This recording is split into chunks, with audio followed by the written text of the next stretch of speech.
An essential and everlasting element of fandom spaces is the prominence of alternate universes, or AUs. An AU is a fan story project or simple hypothetical that follows the characters but with different settings, tones, genres, worlds, tropes, stories, roles, time periods, etc., etc. Essentially, AUs change parts of the canon text which create a divergent story with the same cast. An alternate universe gives fans the opportunity to explore the lives of their favorite characters, but in completely different ways. AUs can be an extremely interesting exercise in creativity. The concept of an AU may seem simple on the surface, but there are a lot of rabbit holes to dive into. Ranging from more canon-compliant stuff to barely recognizable universes, AUs exist on a wide variety of spectrums and scenarios. The possibilities are ultimately endless. So today, I plan to discuss the common types of AUs and their impact in fandom. But first, a bit of brief history and further explanation on alternate universe stuff. Alternate universes have been a consistent element of fandoms even back in the early days of fan content before the internet caused fandoms to become more notable to outsiders. In many different series, there exist canon alternate universes, and in the modern pop culture, the idea of the multiverse has become quite popular. But in regards to fandom, essentially most if not all fan content is canon divergent in some way. But it does not take long to exist in a fan space and begin to wonder, what would it be like if this character existed in another setting, time period, or genre of story? What if this event in the story didn't happen or something else happened instead? What if this character lived a completely different life to their canon counterpart, and so on? And seeing as fanfiction writers, artists, and fans in general had the tools to create their vision, they went for it. This kind of content is the backbone of any and all fandoms, and an early term used to describe this content was called uberfic.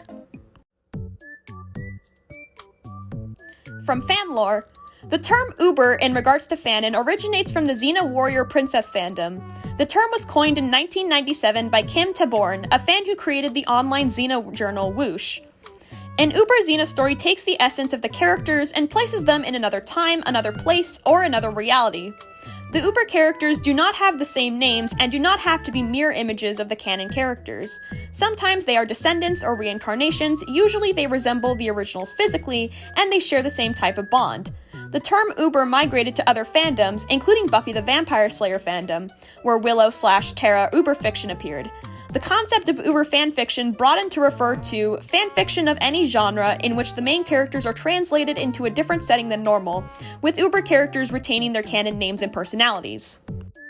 Uberfic predates important fanfiction and fandom spaces like Tumblr and fanfiction.net. In the 2000s, as the internet grew and fandom spaces became more centralized, alternate universes would become easier to define and categorize. There seems to have been a bit of contention regarding if Uberfic was technically just AUfic, and amongst fans of Uberfic, there seems to have been debate on what truly counts as AUs versus what counts as Uberfics. There are archived discussions about this on the fanlore page for the concept that seem to indicate Uberfic is a subgenre of AU. The whole thing was admittedly a bit hard for me to grasp, but it seems to be that the character's personality is what matters the most. If the world around them is different but their personality is intact, it counts as Uberfic. But in the modern landscape of fandom, I don't think it's a stretch to say that Uberfics would be considered regular AUs nowadays, because the definition I gave can absolutely apply to many AUs I know of. But it is notable that Uber stories were largely tied to a specific subcategory of fan content that we will discuss later, the soulmate concept, and seemed to play with how that concept connected to the characters that the fans were fond of. But now I think most fans would just view these concepts as soulmate AUs, especially since Uberfic is considered such a broad concept now after fans from other fandoms took the name and ran with it. But speaking of categories of AUs, we'll now go over some common categories that AUs often fall into. A swap AU is basically switching factors of two or more characters. These can be anything from roles in the story, powers, or something else entirely. Swap AUs are arguably the most common type of AUs, and they are quite easy to make and easy to understand, and basically every fandom has some kind of swap AU. One fandom that had a large number of swap AUs was Steven Universe, notably Mom Swap and Diamond Swap. Mom Swap was an AU where the main three crystal gems, Garnet, Amethyst, and Pearl, were swapped with Peridot, Lapis Lazuli, and Jasper, though Jasper was later switched for Bismuth. These AUs would often feature Garnet, Amethyst, and Pearl taking on the roles of Peridot, Lapis Lazuli, and Jasper. Though, aside from Garnet and Jasper being swapped, people often disagreed on who to swap the characters with. I remember seeing varying interpretations of Mom swap AUs. Some swapped Lapis with Pearl, while others swapped her with Amethyst. In a similar vein, the Diamond swap AUs differed from person to person. The most common Diamond swap was to swap Blue Diamond with Pink Diamond. This specific idea was referred to as Blue Swap, and it is also common to see alternate designs for the characters depending on the swap AUs or rewrites of how the swap would affect the story. Another notable swap AU was Reverse Falls from the Gravity Falls fandom. This AU swapped the personalities of Dipper and Mabel with the villains of Gravity Falls, which, at the time, the closest things to villains in the show were Gideon and Pacifica.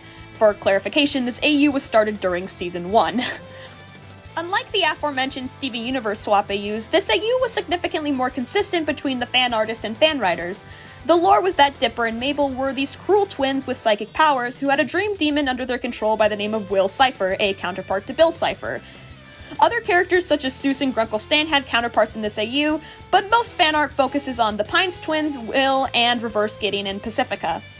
One thing I also noticed is that the designs and characterizations of these AU counterparts were much more defined. While different artists interpreted, say, Blue Swap differently, resulting in a variety of versions of the same idea, the Reverse Falls AU clearly agreed on specific elements of the AU, such as the character appearances. It is rare but not uncommon for AUs to become so popular and widespread that this happens. Now, some swap AUs are sort of an umbrella of a variety of possible swap scenarios.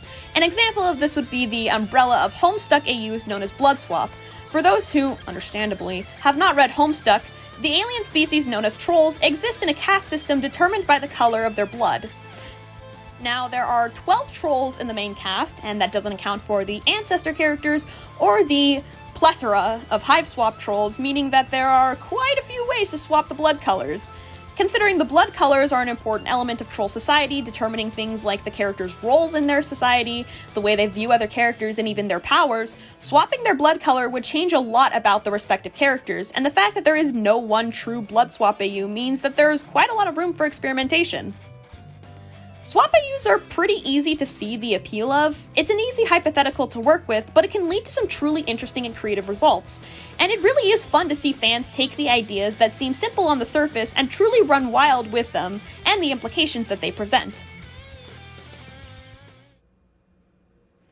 A what-if AU is a very vague umbrella term, but it essentially describes various hypothetical scenarios. These scenarios could be basically anything. Now, you may be thinking to yourself, doesn't every AU in existence count as this? And in a sense, yes, every AU is technically a what-if scenario, but the AUs I consider to fall under this category tend to be more wild and out there with their concepts. This is just an easy way to classify AUs that don't fall under the standard tropes. Some what-if scenarios can be as simple as, what if a canon event didn't happen? Some of these AUs barely have anything to do with the canon, simply using the characters for completely unique stories.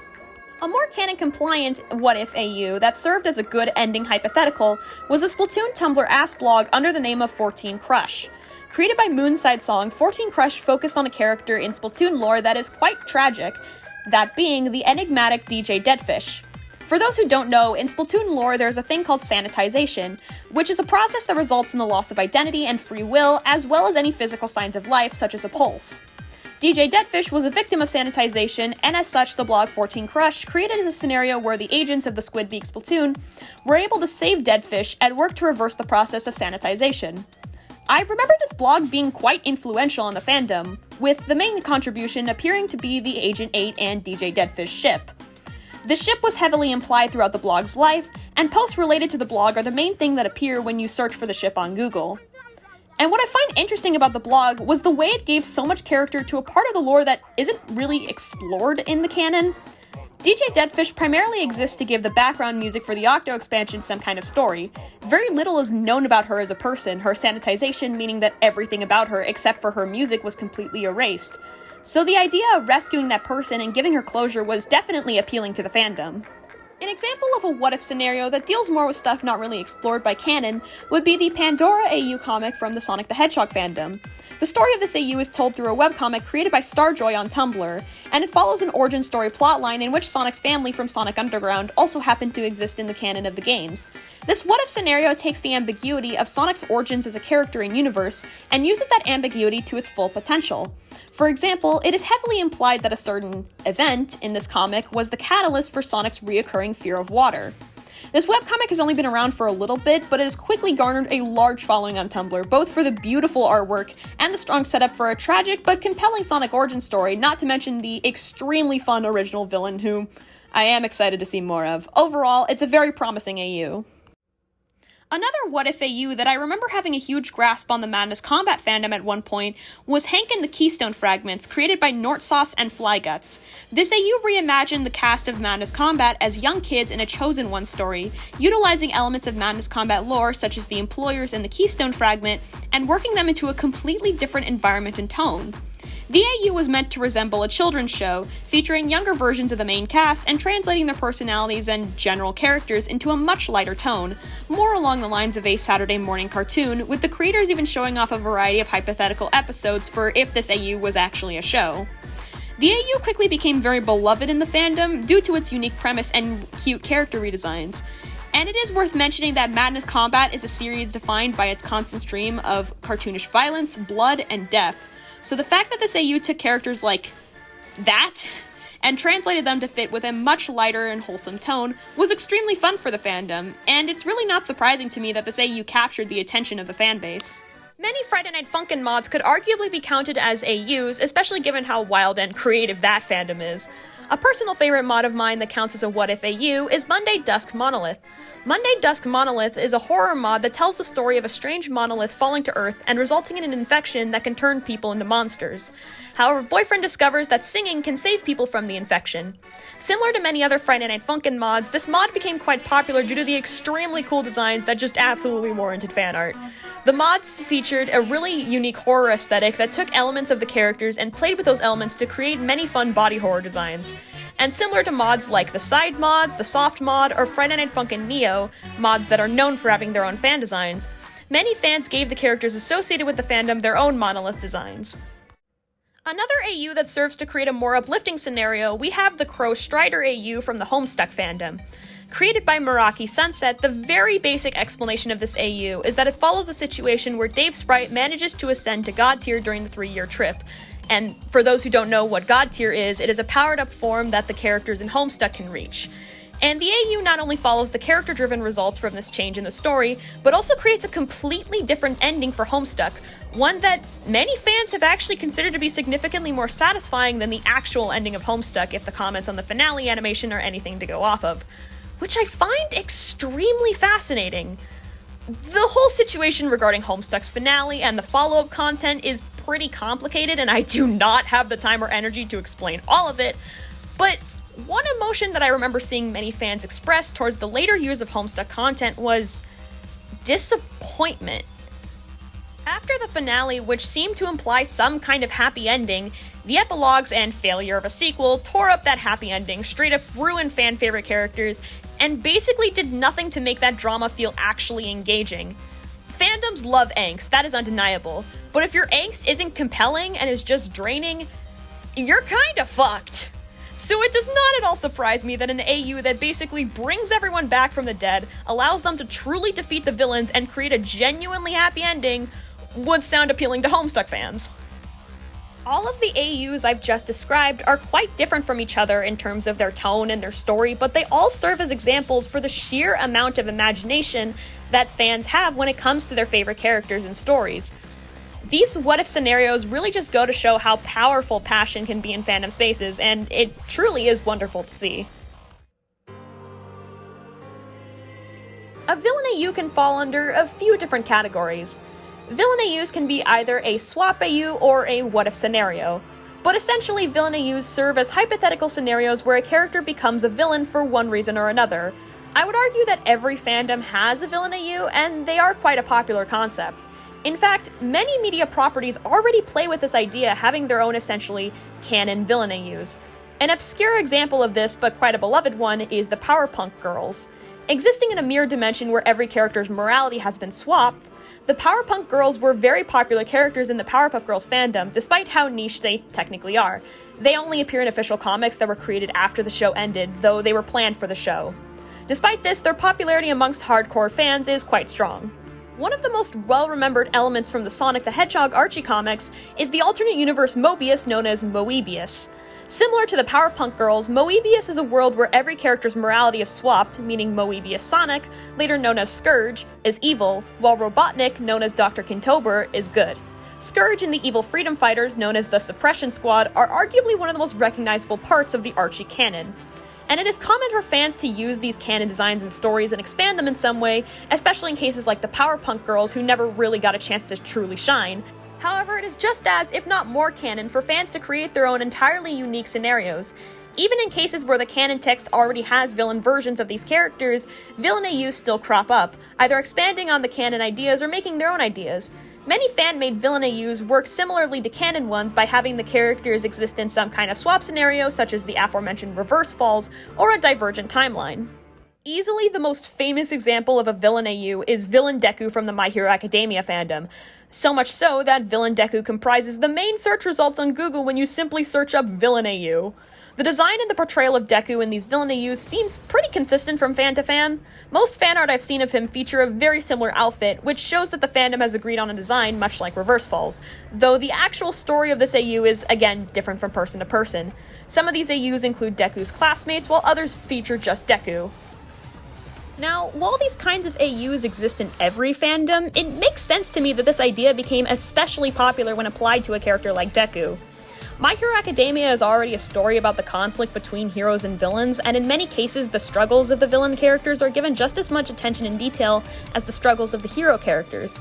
And considering Deku's entire backstory is that his lack of a quirk resulted in relentless bullying and a feeling of inferiority compared to everyone around him, this setup could easily serve as the start of a villain motivation.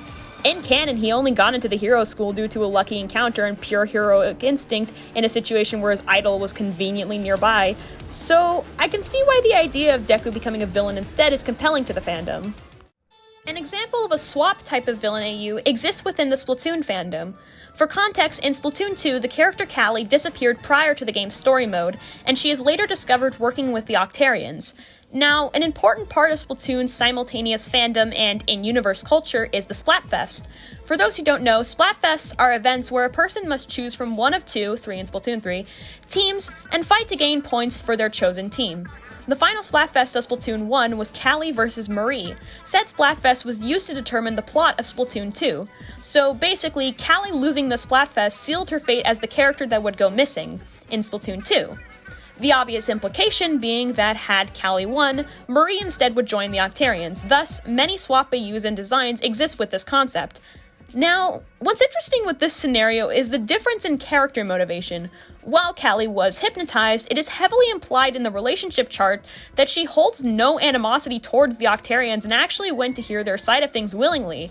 However, Marie does not feel the same way as Callie, which can lead to many interesting headcanons and fan-made scenarios about why Marie would go with the Octarians willingly, or if she would at all.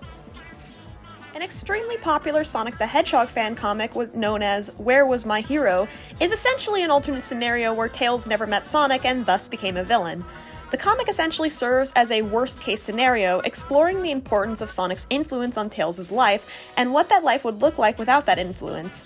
In this specific story, after repeated bullying and abuse from the people around him, bullying that is much more violent than it is in Tails' actual canon backstory, Tails snaps and burns down his hometown, ultimately becoming a villain.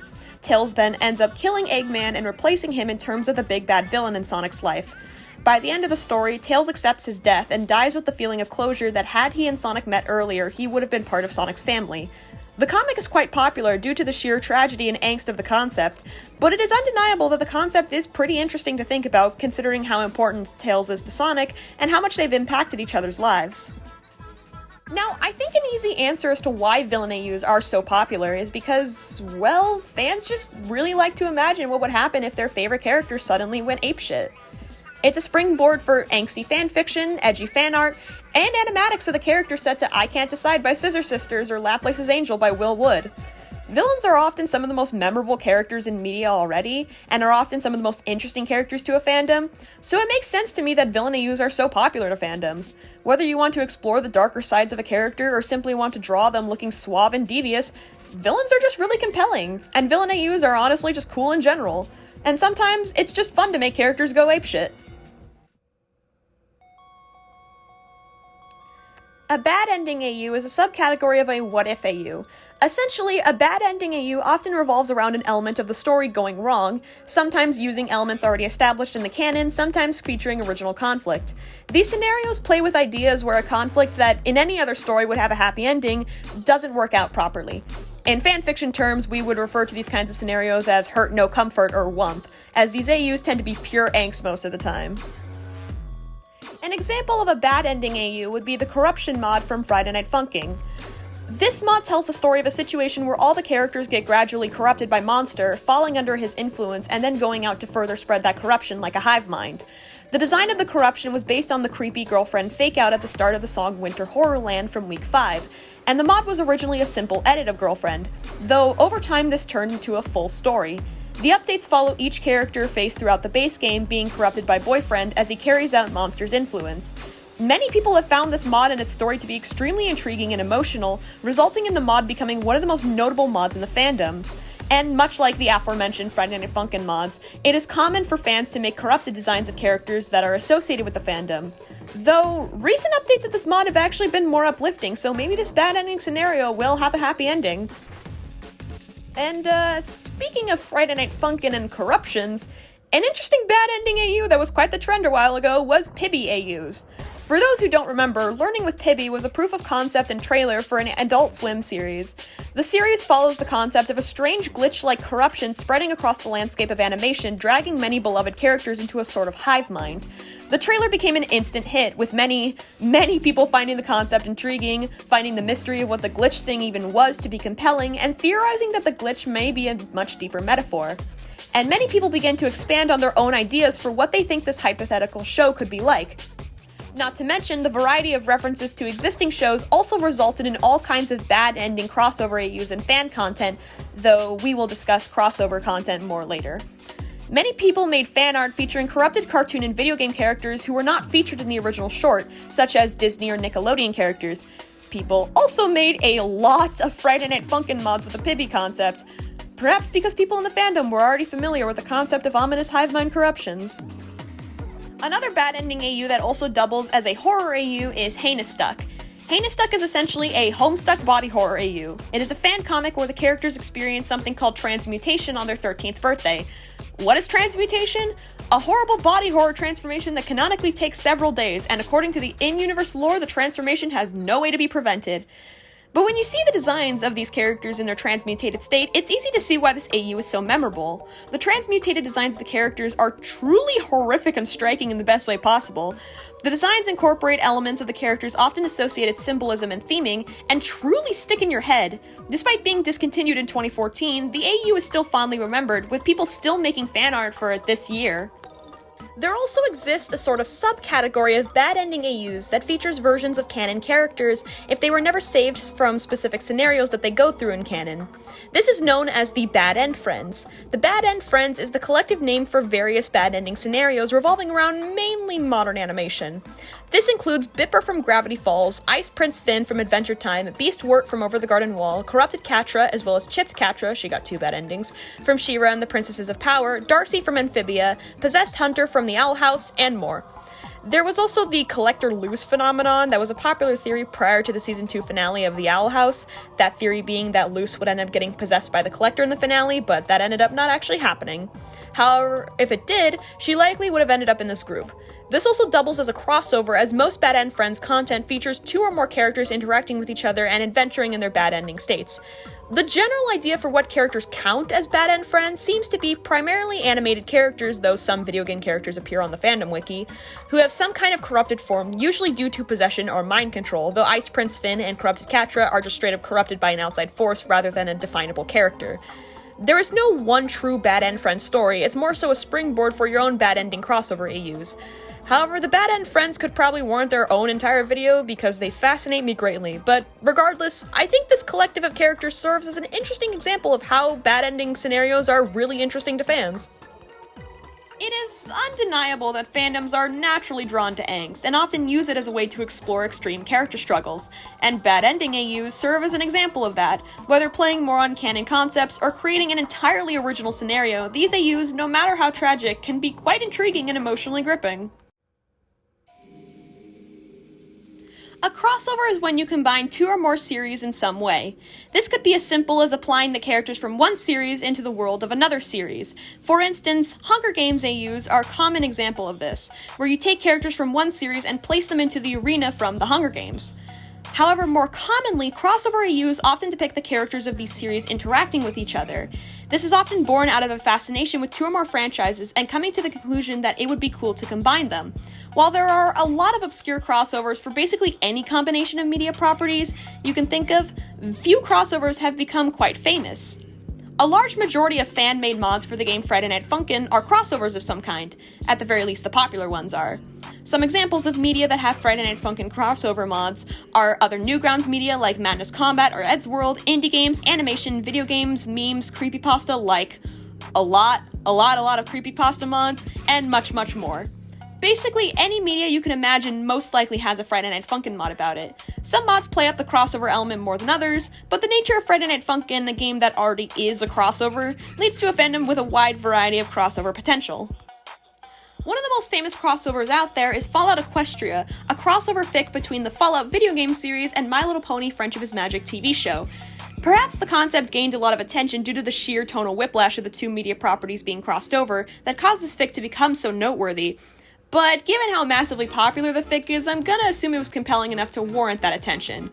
The fanfiction was big enough to gain a sort of mini fandom of its own. From its own fan works to an audiobook to physical copies being sold, it's safe to say that this fanfiction is a major piece of fan content in the My Little Pony fandom. Another crossover that was popular enough to get its own kind of mini fandom was Rise of the Brave Tangled Dragons, or later Rise of the Brave Tangled Frozen Dragons, and God, that is a mouthful. A crossover between the Disney and DreamWorks movies Tangled, How to Train Your Dragon, Brave, and Rise of the Guardians, which later expanded to include Frozen as well. The fandom was quite popular in the early 2010s, with many fans creating video and image edits depicting the main characters of these movies interacting with each other in a hypothetical crossover. It was also quite common to ship the main four characters of these movies, though when Frozen released, the ship between Elsa and Jack Frost from Rise of the Guardians basically eclipsed every other ship that anyone else had. One of my favorite YouTubers, Izzy's, actually made a whole video explaining the fandom and its appeal, so I would heavily recommend checking out that video if you want to learn more. One of the biggest crossovers out there is a webcomic known as Powerpuff Girls Doujinshi, a webcomic that serves as a crossover of so many cartoons I actually cannot list them all. To list a few, the comic includes characters from the Powerpuff Girls, Dexter's Lab, My Life as a Teenage Robot, Samurai Jack, Invader Zim, The Grim Adventures of Billy and Mandy, Courage the Cowardly Dog, and more. Similar to Rise of the Brave Tangled Dragons, Powerpuff Girls Doujinshi spawned a very notable crossover ship that I still see in the wild, that being Blossom from the Powerpuff Girls and Dexter from Dexter's Lab. This ship has gotten to the point where Cartoon Network's official social media account actually reposted ship art drawn by the creator of Powerpuff Girls Doujinshi, which I still cannot believe actually happened. But of course, the most famous crossover in fandom history is Super Wholock, the crossover between the CW's Supernatural and the BBC's Sherlock and Doctor Who. These three were some of the biggest, if not the biggest fandoms in the Tumblr Golden Age, and many of their fans overlapped.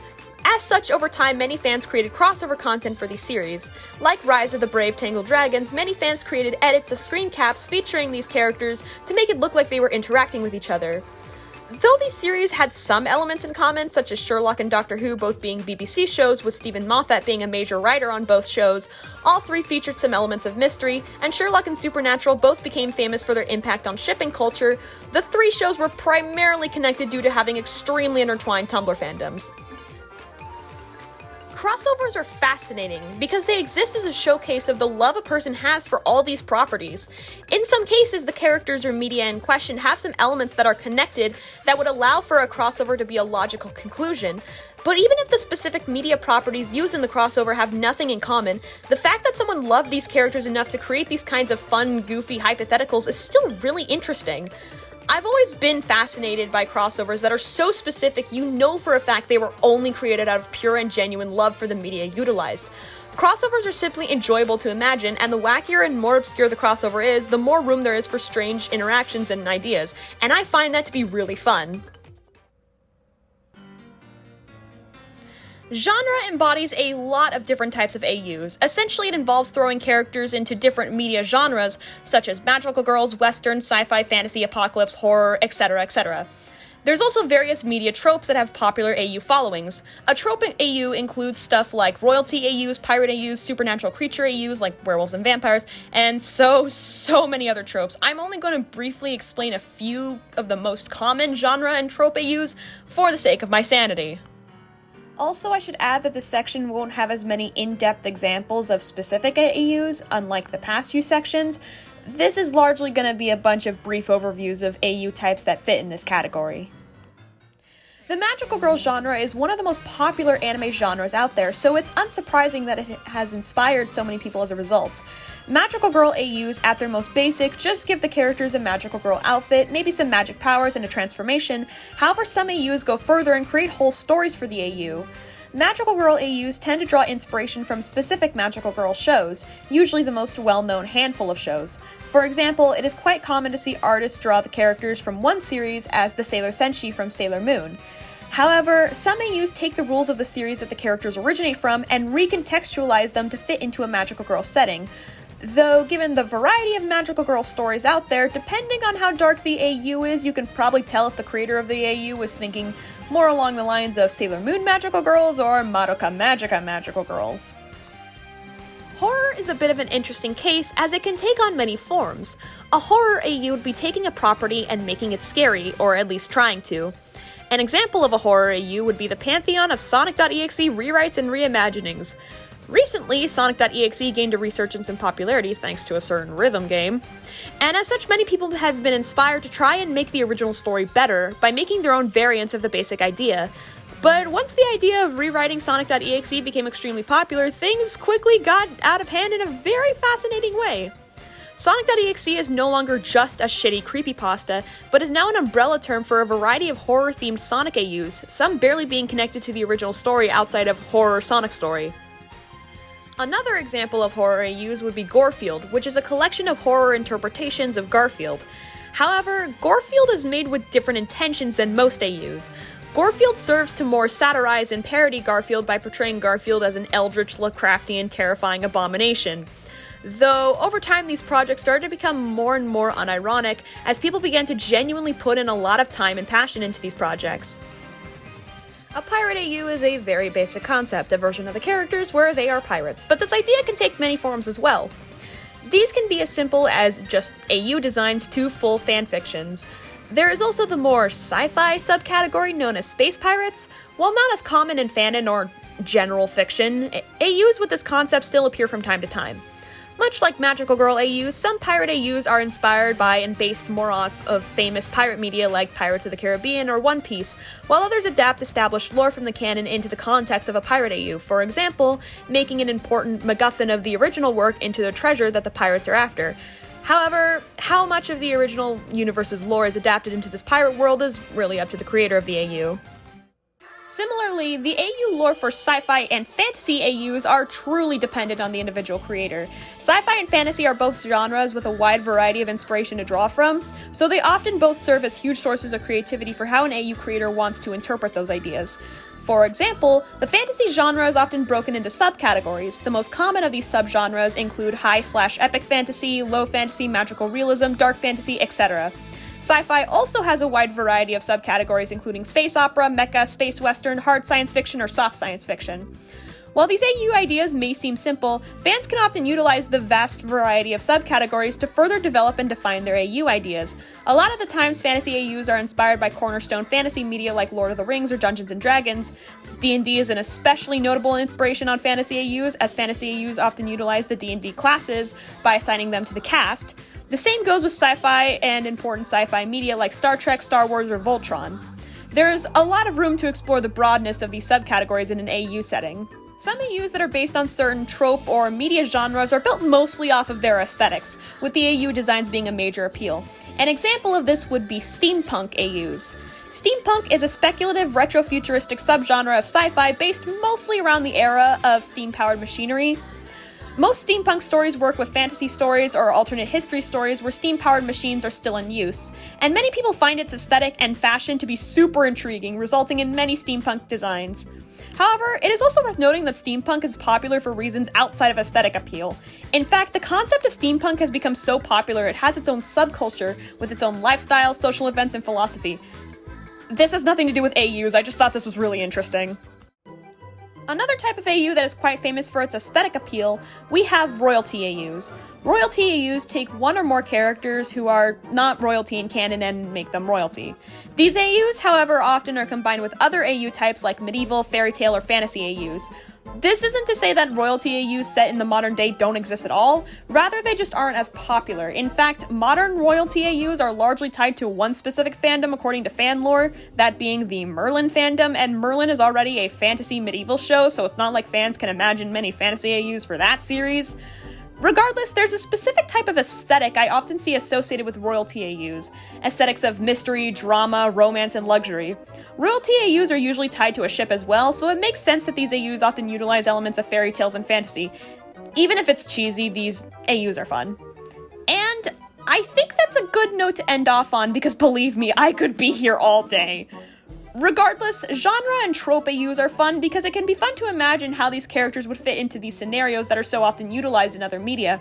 And it can be interesting to imagine how your favorite character would play into or even potentially subvert certain tropes, which can lead to a lot of cool situations. Modern technically counts as a genre AU, but it has its own subcategories embodying it, as well as different motivations for existing, so it gets its own section.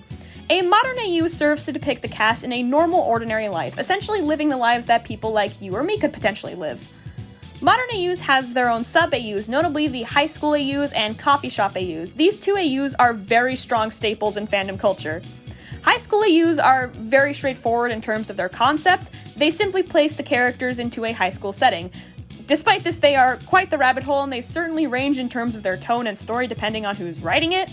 Usually, high school AUs will take elements of the canon and attribute them to a more realistic setting. For example, turning a villain character into an average high school bully. But like many AUs previously mentioned, the amount of canon content adapted into these scenarios is really up to the individual creator. Some of these high school AUs, honest to God, are quite insane, however. I swear, some high school AUs can honest to God rival Riverdale in terms of insanity, and you can determine what I mean by that. Alternatively, coffee shop AUs feature the character simply working in a coffee shop. They tend to be pretty low stakes and focus more on wholesome character development rather than any major story. Coffee shop AUs are also usually associated with a ship, usually featuring one character as a barista and the other as a customer. They are often combined with other modern AU tropes like college AUs, which is another popular modern AU subcategory. My theory for why high school AUs and by extension college AUs are so prominent is that these AUs seem to have been popularized by younger members of fandom, namely middle school kids who romanticized high school or college life. I'll admit, I used to be that kid, and now I'm in college. Coffee shop AUs, however, have a bit of mystery around them. The origins of the concept are basically lost, and there is a lot of debate and discussion in fandom culture about why these AUs are so prominent, since there seems to be no consistent, simple answer. Some theorize it's just because of the simple appeal of taking characters that are action or fantasy heroes and making them work a boring job. Some theorize it's because younger people in fandom don't want major conflict or drama in their stories. Some see coffee shop AUs as empowering. Some see coffee shop AUs as unrealistic, idealized schlock. I might honestly consider making a whole video about this concept because the fact that there's so much disagreement about coffee shop AUs is so interesting to me. But regardless, I think the fact that this AU type is unavoidable no matter the fandom is a sign that the concept is truly interesting for a reason. Another common modern AU is the combination of tattoo artist and florist AUs. This AU type was spawned by a Tumblr post wherein the poster claimed that they saw a flower shop and tattoo parlor next to each other, claiming it was funny in an ironic way, and then turning it into a imagine your OTP scenario. Similar to coffee shop AUs, these are pretty low stakes stories most of the time, though they aren't as prominent as coffee shop AUs. Part of the reason why a modern AU is different from other genre AUs is that they usually exist for a different reason. Often, modern AUs exist to put beloved characters in a more happy, normal life. Of course, this isn't always the case, as angst is just as essential to fandoms as AUs are, but it is a primary reason behind these AUs. It's common to see these AUs attributed to series that take place in worlds very much separated from our own, such as heavy adventure stories. It is also especially common to see these AUs applied to stories with a lot of drama and trauma. While conflict is necessary for stories, at a certain point, fans just gain the desire to see their beloved characters take a break. So it can be both fun and satisfying to see characters who deserve a more normal life get that chance. I think one of my favorite examples of this comes from the Madness Combat fandom. One of the most popular fics on AO3 is titled "If No One Will Write a Sandmo's Coffee Shop AU, I Will," and you can probably imagine what the plot of this fic is. As previously mentioned, Madness Combat is a series defined by violence and death, so the idea of putting those characters in a more chill environment like a coffee shop was appealing to fans, both for the tonal whiplash and the wholesome content in the fic. Though Madness Combat is not really a series defined by major character development, the fans still very much emotionally latched onto the characters. Sanford and Deimos, the characters who make up the Sandmo ship, especially were huge factors in emotional Madness Combat fan content, largely due to canon events that separated the two. So it really does make sense to me that fans would have enjoyed the idea of the two characters getting a chance to exist in a world with less deadly conflict and actually get a chance to be together without constantly fighting for their lives. Also, the fic was really funny. Sometimes it can be fun to see your favorite characters experience the quiet, simple, mundane horrors of our ordinary lives after seeing the actual horrors that they experience in canon. It can also be interesting to imagine how such a contrasting environment would change the character and their personality. These AUs both exist as funny concepts that play with the ways the environments impact a character's lives, but also give them a chance to exist in a more mundane space. A Fix-It AU is essentially a rewrite of a piece of media. The AU is meant to fix the writing of the original canon. It is a well-known fact that many fans can get very upset when a story doesn't go their way, so many fans take it upon themselves to make the story they wish they saw. Sometimes these are just as basic as a hypothetical way the story should have gone, but sometimes these can be full-blown rewrites of the story. Now, whether or not there is actually something that needs to be fixed varies from situation to situation. Some Fix-It fics simply work with ideas that the author feels should have been expanded upon more to better the story or character development. Other Fix-It fics appear after massive fan outcry occurs due to some major canon event that was not well received. One of the most notable pieces of media I've seen that has a lot of Fix-It fics is the game Sonic Forces.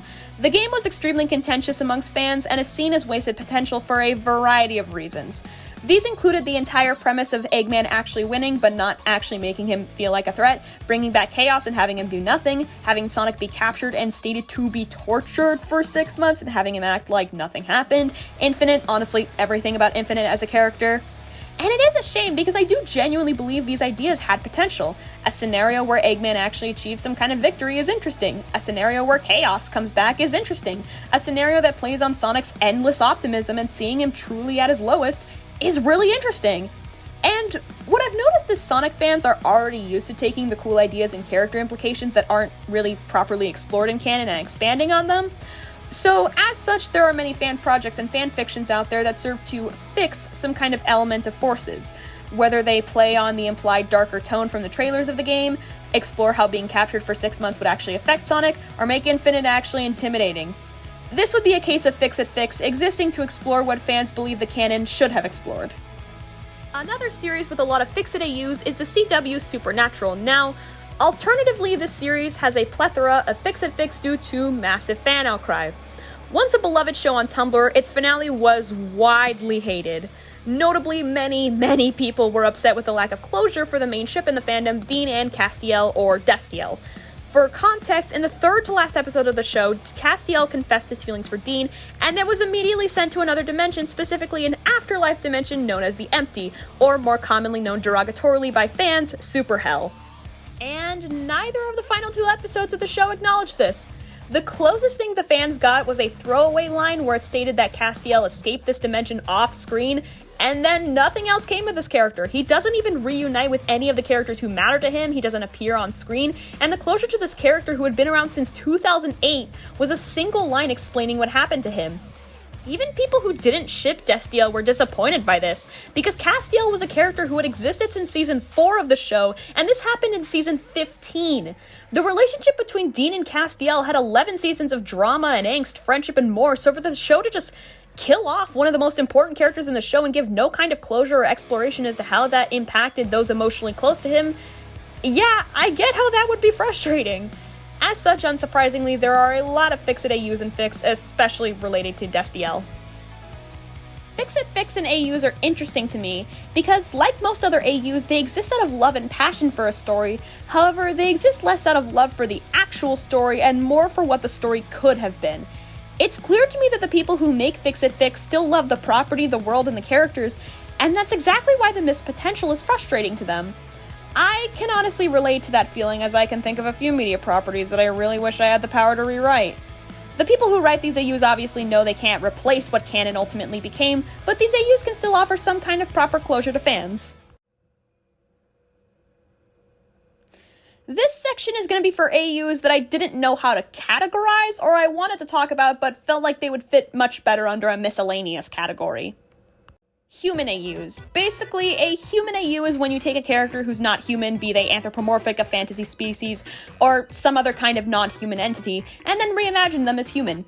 These designs are often referred to as Jijinkas. Basically, any series that has non-human characters is going to have Jijinka fan art. Pokemon is one of the most popular fandoms to have Jijinka fan art, as the term Jijinka seems to be very much associated with Pokemon. Sonic the Hedgehog is another fandom with a lot of Jijinkas. Sometimes these designs are used in full-fledged AUs, usually high school AUs or something similar, but sometimes these are just one-off designs. But I think what makes the concept interesting is the fact that it's just a fun creative exercise for artists. It is an interesting idea to try and adapt a non-human character into a more human design and make the character still recognizable. The ways in which an artist can do this is essentially endless, and I can confirm I have seen a wide variety of appealing and creative human designs. Hanahaki is both a common fanfiction trope and an AU. The Hanahaki disease is a fictional disease where a character who suffers from one-sided love begins to throw up flower petals. The AU was popularized due to a 2009 manga called Hanahaki Otome, though the trope mysteriously dates back further. These AUs are often used for shipping angst. A lot of the times, flower symbolism is also used to represent the specific character affected, though cherry blossoms are a common default, and various elements of the symptoms of the disease are dependent on the specific work. I don't really see this AU around as much as I used to, probably because many in fandom started to point out the strange implications of the trope. Notably the fact that the person in the ship who isn't infected ends up in an ultimatum where no choice is really appealing. Either the person who has feelings for them eventually dies from the disease, or the person who isn't infected is forced to reciprocate those romantic feelings. Understandably, many fans don't like this. Some fans have tried to rework the disease to be less weird in recent years, but regardless, this idea has definitely left an impact in the world of fandom angst.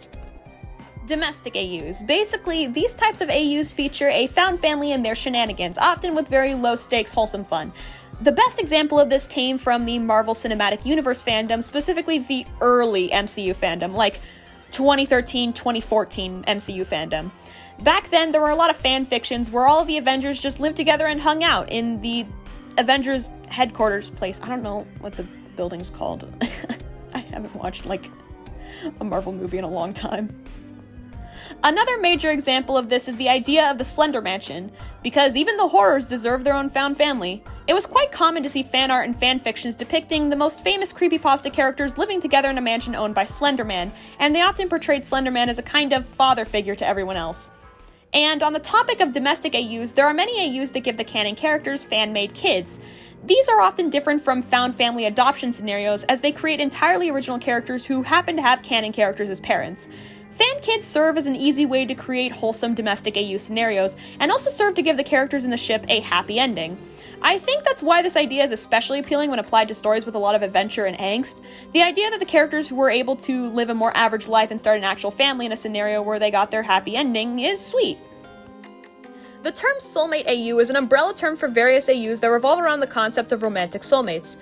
Yeah, remember when I said we would be discussing this concept later in the video? Well, it's time for that now. Some common soulmate AUs include reincarnation, a soulmate's name being written on you, seeing the world in grayscale until you meet your soulmate, or being psychically linked to your soulmate. The general idea and appeal of soulmate AUs is the idea that two characters are meant to be together. No matter what universe they're in, the fates have decided that they're meant to be. This is part of why Uberfics were so appealing to fans of the Xena and Gabrielle ship, due to the idea that no matter what universe, even if they were completely different from their canon selves, they were still meant to be together. And when you really like a ship, I can imagine why this concept would be satisfying. Soulmate AUs are also interesting because they often play with how the different characters in these scenarios would react and treat the concept of soulmates. I'd argue that no two ships would create the exact same reaction or scenario, so these AUs create quite a lot of potential for character exploration in the concept of a ship. It is also common for fans to take canon alternate universes and expand on them. An example of this would be the Dreamy Gear Kirby universe. Originally a simple line of merch designs, there would later be an official light novel taking place in the steampunk alternate universe. This would become quite popular in the fandom and even spawn a ship as a result, that being Daroche x Meta Knight. Another example would be in the Sonic fandom. In 2021, official pirate costumes for Sonic and Shadow were released for the mobile game Sonic Dash, a game that I do not hear anyone talk about outside of the existence of these designs. Many Sonato fans were excited by these costumes, especially the line describing them as a swashbuckling duo, and this resulted in a lot of pirate Sonato art and fan fictions. To this day, the AU idea is still quite popular with Sonato fans, though now with the existence of the pirate universe in Sonic Prime, Sonnux and Nuxato fans have also latched onto the pirate idea. Another interesting, though much rarer phenomenon is when alternate universes evolve and turn into their own fandoms entirely separate from the source material. An example of this would be the Onceler fandom. Long story short, many internet users became obsessed with the Onceler from Illumination's Lorax adaptation, though due to a lack of interest with the rest of the cast, many fans resorted to not only shipping the Onceler with himself, but splitting him into hundreds of alternate versions and then shipping those versions of the Onceler with each other. There were so many alternate versions and fan stories created that I would not blame you for being surprised that it all originated from a single adaptation of a Dr. Seuss character. Well, with those out of the way, I suppose it's time we finally talk about... Of course, Undertale is getting its own section.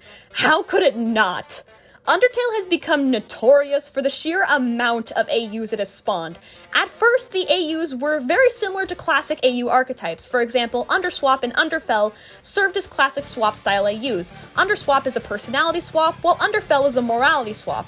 Other AUs served as what-if scenarios based on the multiple endings of Undertale, such as Horror Tale, which explicitly takes place after the events of one of the neutral endings, the Queen Undine one to be specific.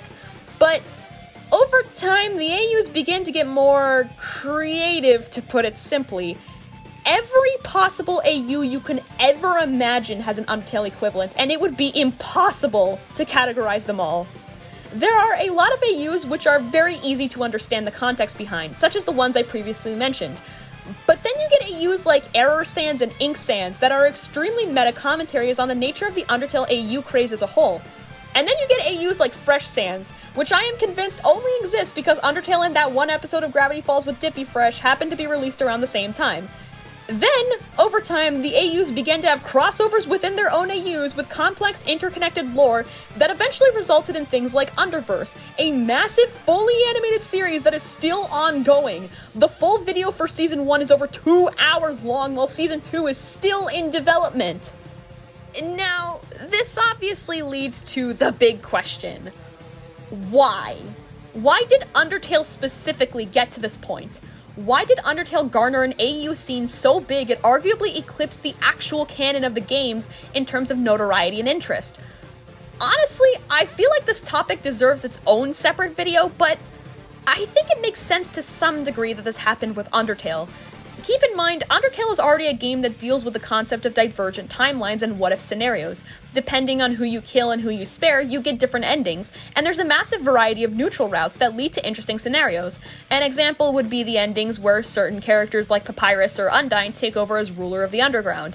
The nature of characters like Flowey and Sans as well, characters who understand these divergent timelines, also arguably led to fans taking on a more meta approach to AUs. But, of course, Undertale is not the first or only game to play with the meta nature of being a video game or the possibility of divergent timelines. But there is another thing that Undertale had, especially back when it first came out, that definitely aided this craze. An absolutely insanely historic behemoth of a fandom. If you were on the internet at all during late 2015 to 2016, you could not escape Undertale. It was everywhere.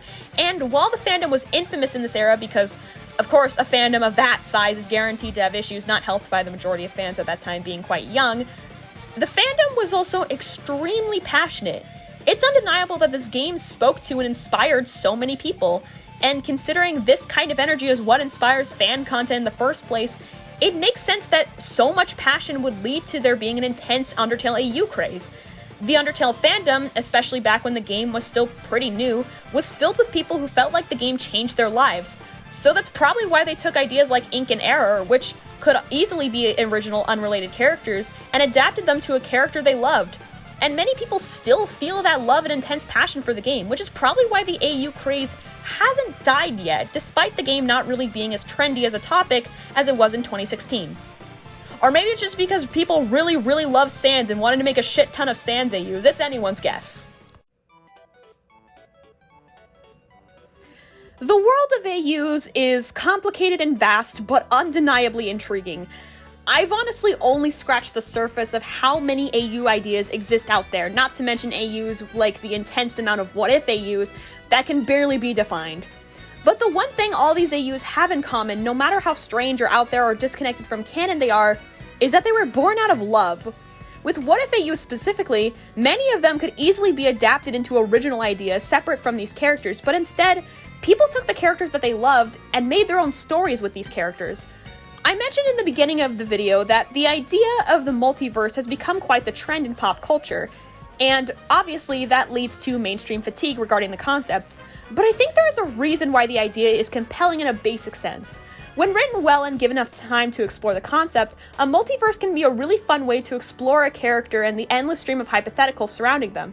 A multiverse scenario can be used to discuss what elements of a character are essential, what happens when you change one part of a character's story, be that the events that they go through or something about them as a person, what elements are consistent and what elements aren't. Sure, there are some media out there that I think just use the most basic iteration of a multiverse because it seems cool.